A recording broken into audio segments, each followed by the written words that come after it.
Hello बच्चों, कैसे हो आप लोग? अच्छे होंगे बेटा। बेटा आज मैं आपके लिए लेकर के आई हूँ यूपी बोर्ड 11th क्लास के लिए कथा साहित्य से आपका प्रेमचंद जी की जो कथा है बलिदान। ठीक है, प्रेमचंद जी द्वारा लिखित बलिदान शीर्षक है। ठीक है, बलिदान, बलिदान का सारांश। ठीक है, इसका चैप्टर बेटा मैं आपको पहले ही पढ़ा चुकी हूँ और आज मैं आपको इसका सारांश बताऊंगी। तो बेटा ये सारांश आपको रटना नहीं है, समझना है। ठीक है, बहुत इजी चैप्टर है, कहानी की तरह से आप समझोगे तो बहुत अच्छे से समझ में आ जाएगा। ठीक है, तो देख लेते हैं आज हम इस सारांश को। मुंशी प्रेमचंद द्वारा लिखित बलिदान गिरधारी किसान की कहानी है। मुंशी प्रेमचंद द्वारा लिखित जो बलिदान कहानी है वो किसकी है? गिरधारी किसान की कहानी है, जो ग्रामीण समाज में व्याप्त जमींदारी प्रथा का शिकार बन चुका है। ठीक है, जो गिरधारी है, गिरधारी जो ग्रामीण समाज में जो जमींदारी प्रथा है, जमींदारी प्रथा का शिकार बन चुका है। ठीक है, गिरधारी के पिता हरकू की आर्थिक स्थिति अच्छी थी। बेटा समझने की कोशिश करना, इसमें क्या बताया गया? इसमें बताया गया है कि आर्थिक स्थिति के कारण से जो हरखू के पिता है, हरखू के पिता जब उनकी आर्थिक स्थिति अच्छी थी तब उनका समाज में कितना सम्मान था, और जब उनकी आर्थिक स्थिति खराब हो जाती है तो समाज में उन्हें किस तरह से देखा जाता है। ठीक है, तो गिरधारी के पिता हरखू की आर्थिक स्थिति अच्छी थी। हरखू की 20 साल पहले, हरखू की 20 साल पहले शक्कर का कारोबार था। समझ आ गया? हरखू की आर्थिक स्थिति जब अच्छी थी तो उसका क्या था? हरखू की 20 साल पहले शक्कर का कारोबार था। ठीक है, उसका कारोबार अच्छा चल रहा था। विदेशी शक्कर के आ जाने से उसके कारोबार पर बुरा प्रभाव पड़ा। समझ आ गया? उसका जब कारोबार अच्छा चल रहा था और जब विदेशी शक्कर के आ जाने के कारण से उसके कारोबार पर बुरा प्रभाव पड़ा, धीरे धीरे उसकी जमीन, कारखाना, ग्राहक सभी समाप्त हो गए। जब विदेशी शक्कर आने लगी तो उससे क्या हुआ? जो हरखू की का जो कारोबार था, कारोबार ठप हो गया। ठीक है, तो देखते हैं विदेशी शक्कर के आ जाने से उसके कारोबार पर बुरा प्रभाव पड़ा। धीरे धीरे उसकी जमीन, कारखाना, ग्राहक सभी समाप्त हो गए। हरखू जो कि पहले ठाठ से जीता था वह आज ओमकारनाथ के खेत जोतता है। आगे समझ में? हरखू पहले ठाठ से जीता था, वही हरखू आज ओमकारनाथ जो जमींदार है उसके खेत जोतता है। ठीक है, ओमकारनाथ कौन है? जमींदार। बेटा इसमें पात्र मैं आपको बता दूं, इसमें पात्र कौन कौन है इस कहानी में? पात्र हैं एक तो आपका हरखू। हरखू कौन है? गिरधारी का पिता। ठीक है, और गिरधारी हरखू का पुत्र है। ठीक है, और गिरधारी के दो बेटे, गिरधारी के दो बेटे हैं। एक गिरधारी की पत्नी है जिसका नाम है सुभागी। ठीक है, गिरधारी की पत्नी, और एक है इसमें जो जमींदार है ओमकारनाथ। ठीक है, और उसके बाद एक है इसमें कालीचरण दास, कालिकादीन है। ठीक है बेटा, एक है कालिकादीन जो हरखू के खेतों को लेता है। ठीक है, और एक है इसमें मंगल सिंह जो हरखू के बैलों को खरीदता है। ठीक है, और एक है इसमें आपका हो जाता है बेटा तुलसी। ठीक है, कितने पात्र हो गए? तुलसी कौन है? तुलसी से जो गिरधारी है, गिरधारी हरखू की मृत्यु के बाद तुलसी से वो कर्जा लेता है। ठीक है, तो तुलसी वो हो गया। ठीक है, तो बेटा कितने इसमें पात्र हो गए? हरखू और हरखू का पुत्र गिरधारी और गिरधारी के दो बेटे। ठीक है, और गिरधारी की पत्नी सुभागी, जमींदार ओमकारनाथ, और मंगल सिंह। ठीक है बेटा, एक मंगल सिंह है जो हरखू के बैल को खरीदने वाला है, और तुलसी और कालिकादीन, इतने पात्र हैं इसमें। ठीक है बेटा, देखते हैं तो क्या होता है कि जमीन, कारखाना, ग्राहक सभी समाप्त हो गए। हरखू जो कि पहले ठाठ से जीता था वह आज ओमकारनाथ के खेत जोतता है। अब उसके पास केवल 5 बीघा जमीन, 2 बैल और 1 हल बचा है। क्या बचा है उसके पास? 5 बीघा जमीन, 2 बैल और 1 हल बचा है। समय बदलता गया, हरखू बीमार पड़ गया। समय बदलता गया, हरखू बीमार पड़ गया। 5 महीने कष्ट भोगने के बाद ठीक होली के दिन उसकी मृत्यु हो गई। आगे समझ में? ठीक होली के दिन उसकी मृत्यु हो गई 5 महीने बाद। ठीक है, 5 महीने कष्ट भोगने के बाद ठीक होली के दिन उसकी मृत्यु हो गई।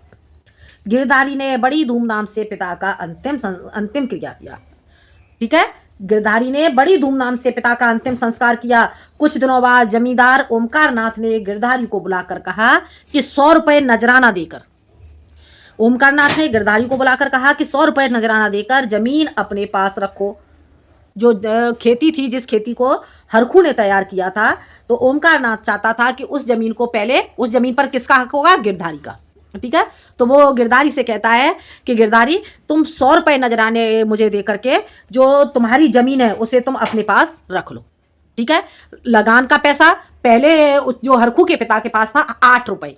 ठीक है, तो वो कहता है कि मैं तुम्हारे पास लगान का पैसा 8 रुपये ही रखूंगा और बाकी के और जो लोग खेती लेने के लिए तैयार हैं वो 10 रुपये देने के लिए तैयार हैं, लेकिन फिर भी मैं इसे तुम्हें 8 रुपये में दूंगा। लेकिन जो नजराना है, नजराने की जो 100 रुपये की रकम है वो तुम्हें जमा करनी पड़ेगी। आ गया समझ में? जमीन अपने पास रखो, हम लगान नहीं बढ़ाएंगे। वो कहता है हम लगान नहीं बढ़ाएंगे। वैसे तुम्हारी जमीन लेने के लिए गांव के कई लोग दूना, नजराना और लगान देने के लिए तैयार हैं। आगे समझ में? वो कहता है कि तुम्हारी जमीन लेने के लिए जो गांव के लोग हैं वो दूना, नजराना और लगान देने के लिए तैयार हैं। गिरधारी के लिए 100 रुपये की व्यवस्था करना असंभव हो गया। अर्थात जो गिरधारी था, गिरधारी 100 रुपये की व्यवस्था नहीं कर पाया। तब गांव के ओमकारनाथ ने उसकी जमीन अपने नाम करा ली। आगे समझ में? ओमकारनाथ ने उस जमीन को अपने नाम करा लिया। उस दिन उसके घर में चूल्हा नहीं जला। ऐसा लगा कि उसका बाप हरखू आज मरा हो। आगे समझ में? ओमकारनाथ ने गिरधारी के खेत कालिकादीन को दे दिए। कालिकादीन खेत के लिए जाने पर, खेत ले लिए जाने पर वह गिरधारी अत्यंत दुखी हो गया। आगे समझ में? कालिकादीन के द्वारा खेत ले लिए जाने पर जो गिरधारी था, गिरधारी अत्यंत दुखी हो गया। हो गया क्लियर? गिरधारी की खराब स्थिति, गिरधारी की खराब आर्थिक स्थिति के चलते मंगल सिंह एक दिन गिरधारी से बैलों के बेचने की बात कहता है। आगे समझ में? गिरधारी की खराब आर्थिक स्थिति को देखते हुए जो मंगल सिंह है, मंगल सिंह एक दिन गिरधारी से बैलों को बेचने की बात कहता है। तभी तुलसी बनिया गिरधारी से उधार दिए गए पैसों की मांग करता है। जिस समय जो गिरधारी की खराब स्थिति को देख करके जो मंगल सिंह है, मंगल सिंह जिस समय गिरधारी से बैलों को बेचने की बात कहता है, उसी समय जो तुलसी बनिया है, तुलसी बनिया आकर के आवाज लगाता है कि गिरधारी, मेरे उधार लिए पैसे कब दोगे जो तुमने अपने पिता के क्रियाक्रम के लिए लिए थे। ठीक है, तो वो गिरधारी कहता है, तुलसी बनिया गिरधारी को से उधार दिए गए पैसे की मांग करता है। अवसर का लाभ उठाकर मंगल सिंह गिरधारी से 80 रुपए के बैल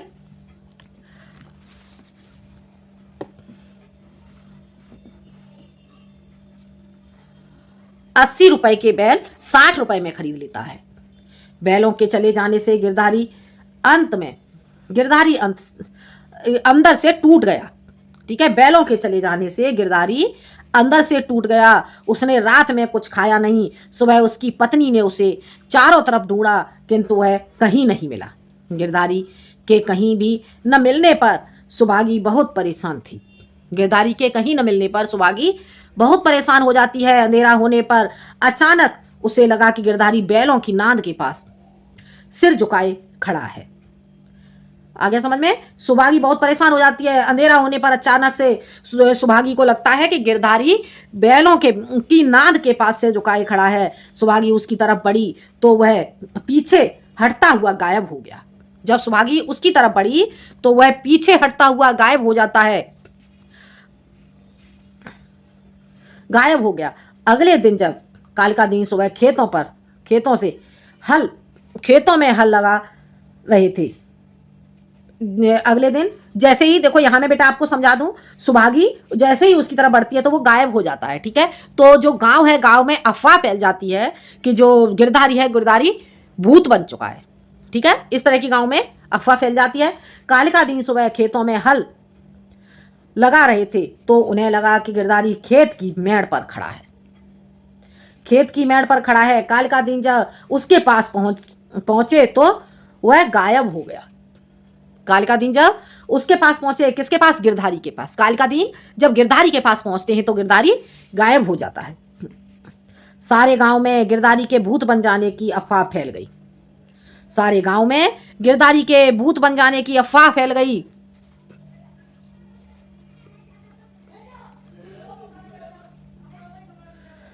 अफवाह फैल गई, कालिका दीन ने गिरधारी के खेत वापस कर दिए। कालिका दीन ने गिरधारी के खेत वापस कर दिए, क्योंकि आज भी गिरधारी की प्रेत आत्मा खेत पर बैठी दिखाई देती है और उसके रोने की आवाज़ सुनाई देती है। ओमकार नाथ बहुत चाहते हैं कि कोई इन खेतों को ले ले, किंतु लोग नाम लेते ही डर जाते हैं। ओमकार नाथ बहुत कोशिश करते हैं कि कोई इन खेतों को ले ले, ठीक है, तो लेकिन जो लोग हैं, लोग उन खेतों को लेने से बहुत डर जाते हैं। आगे समझ में, जैसे ही जो कालिका दीन है, कालिका दीन गिरधारी को गायब होते ही देखता है, तो इसमें कालिका दीन देखता है कि जब कालिका दीन गिरधारी के पास पहुंचता है तो वो थोड़ा पीछे को हटता है, और पीछे को हटते हुए गिरधारी को वो कालिका दीन समझता है कि जो गिरधारी है वो कुएं में गिर गया, ठीक है, कुएं में कूद जाता है, ठीक है। तो ये कहानी होती है इसकी बेटा। तो कालिका दीन फिर क्या करता है, कालिका दीन उसके खेतों को वापस कर देता है, ठीक है। जब ओमकार नाथ को वापस कर देता है तो ओमकार नाथ बहुत कोशिश करते हैं कि उनके खेतों को कोई ले ले, किंतु लोग नाम लेते ही डर जाते हैं। गिरधारी के गायब होने के बाद उसका बड़ा बेटा 20 रुपए में भट्टे पर काम करने लगा। अब गांव के लोग उसके बेटे का आदर सम्मान नहीं करते, क्योंकि वह एक मजदूर है। क्यों उसका आदर सम्मान नहीं करते? क्योंकि वह एक मजदूर है। अतः गिरधारी ने अपने खेतों के लिए आर्थिक स्थिति के कारण आत्म बलिदान दे दिया, और यहीं पर बेटा ये कहानी समाप्त हो जाती है। आगे समझ में? तो बेटा ये था आपका प्रेमचंद्र जी की कहानी बलिदान, ठीक है बेटा। इसे बेटा आप रटने की कोशिश मत करना, इसे आप कहानी की तरह से समझने की कोशिश करोगे तो बहुत अच्छे से तैयार कर लोगे, ठीक है। तो बेटा जो प्रेमचंद्र जी का चैप्टर था बलिदान, आपको समझ में आ गया होगा। पहले आप चैप्टर देख ले, चैप्टर वाली वीडियो देखें, जो मैंने पढ़ाया है वो वीडियो देखेंगे, और उसके बाद बेटा आप इसका सारांश देखेंगे, ठीक है। तो आज के लिए इतना ही बेटा। अगर आपको वीडियो पसंद आए तो बेटा लाइक करें, शेयर करें और सब्सक्राइब करें। आज के लिए इतना ही। अगले वीडियो में मैं आती हूँ एक नए टॉपिक के साथ, ठीक है। और वीडियो आपके कैसी लगी, आपको पसंद आई या नहीं पसंद आई बेटा, आप इसे कमेंट में ज़रूर बताएं। आज के लिए इतना ही, धन्यवाद।